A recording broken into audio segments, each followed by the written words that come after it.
नमस्कार साथियों, एक बार फिर आपका स्वागत है आपके अपने चैनल यूनिक नर्सिंग अचीवर्स पर। फ्रेंड्स, आज के वीडियो में डिस्कस करने वाले हैं एक नर्सिंग ऑफिसर से रिलेटेड बड़ी अपडेट को लेकर।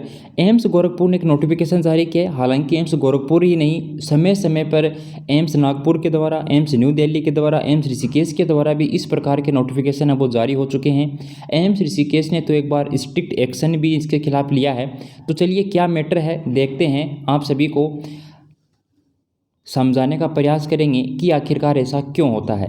देखिए फ्रेंड्स, जब भी आप नर्सिंग ऑफिसर बनते हैं, खास तौर से मैं ऑटोनोमस बॉडी पर डिस्कस करने वाला हूं, जिसमें एम्स सबसे बड़ा एग्जाम्पल है। हालांकि और भी ऑटोनोमस बॉडीज़ हैं। चलिए तो देखिए फ्रेंड्स, एम्स गोरखपुर ने एक नोटिफिकेशन जारी किया है, या एक ऑफिस जो मेमोरेंडम है वो जारी किया है, जिसमें उन्होंने कहा है कि कुछ नर्सिंग ऑफिसर हैं जो कि प्राइवेट एम्प्लॉयमेंट या फिर प्राइवेट जो इंस्टीट्यूट हैं उसमें टीचिंग करवा रहे हैं, या फिर प्राइवेट कोचिंग के साथ जुड़े हुए हैं। ये फ्रेंड्स वॉयलेंस है एम्स की रूल और रेगुलेशंस के खिलाफ। क्योंकि जब भी आपको अपॉइंटमेंट लेटर मिला होगा उसमें साफ मेंशन था कि आप सभी प्रकार की जो भी प्राइवेट प्रैक्टिसेज हैं वो नहीं कर सकते हैं। इसके बाद भी कुछ नर्सिंग ऑफिसर ऐसा कर रहे हैं। हालांकि हम मना नहीं कर रहे हैं कि आप नहीं कर सकते, लेकिन जो एम्स गोरखपुर ने नोटिफिकेशन जारी किया है उसमें ये साफ मेंशन है कि हमने जो अपॉइंटमेंट लेटर आपको जारी किया था उसमें जो क्लू नंबर 3 है उसमें लिखा हुआ है कि all kind of private practices are strictly prohibited. मतलब आप एम्स में जब नर्सिंग ऑफिसर हैं तब आप कोई भी प्राइवेट प्रैक्टिस नहीं कर सकते। ना ही तो आप किसी लैब में काम कर सकते हैं, ना ही आप कोचिंग इंस्टीट्यूट में पढ़ा सकते हैं, ना ही आप कॉलेज में पढ़ा सकते हैं।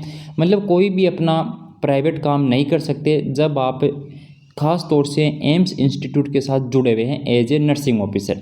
हालांकि ये रूल सभी प्रकार के स्टाफ पर लागू होता है, लेकिन उन्होंने खास तौर से नर्सिंग ऑफिसर के बारे में ये नोटिफिकेशन जारी किया है क्योंकि इनमें नज़र में आया है कि भाई कुछ नर्सिंग ऑफिसर कोचिंग इंस्टीट्यूट के साथ जुड़े हुए हैं। और ये सीधी सी बात भी होती है, कई बार जब नए नर्सिंग ऑफिसर बनते हैं तो वो अपना नॉलेज जो जूनियर्स होते हैं उनके साथ शेयर कर सकते हैं। हालांकि उसको शेयर करने का भी एक तरीका होता है फ्रेंड्स, प्रॉपर चैनल के माध्यम से आप शेयर कर सकते हैं। लेकिन एम्स का कहने का सीधा सा मतलब ये है कि जब आप एम्स के साथ जुड़े हुए हैं तो केवल एम्स के ही बने रहें, दूसरे के बनने की कोशिश ना करें। अब देखिए फ्रेंड्स, इन्होंने यहाँ पर साफ मेंशन कर दिया है कि जो एम्स गोरखपुर का जो हेड ऑफ डिपार्टमेंट है, आप जिस भी डिपार्टमेंट में उसके हेड ऑफ डिपार्टमेंट को ये स्ट्रिक्टली आदेश दिए गए हैं कि ऐसे नर्सिंग ऑफिसर्स को आप नोटिस में लें, उनको बताएं कि आपके खिलाफ कोई भी कार्रवाई की जा सकती है। कोई भी कार्रवाई का मतलब फ्रेंड्स यहाँ पर दो प्रकार की कार्रवाई हो सकती है, माइनर और मेजर।